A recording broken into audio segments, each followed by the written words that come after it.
ما أصاب من مصيبة إلا بإذن الله ومن يؤمن بالله يهد قلبه والله بكل شيء عليم.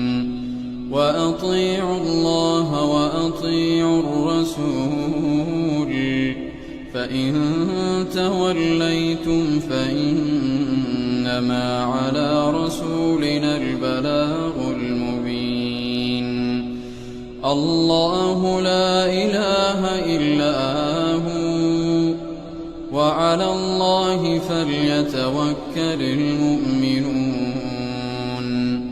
يا أيها الذين آمنوا إن من أزواجكم وأولادكم عدوا لكم فاحذروهم وإن تعفوا وتصفحوا وتغفروا فإن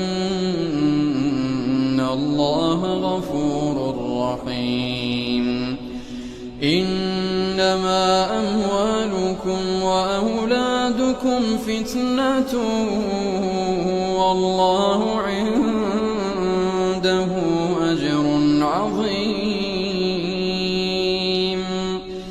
فاتقوا الله ما استطعتم واسمعوا وأطيعوا وأنفقوا خيرا لأنفسكم.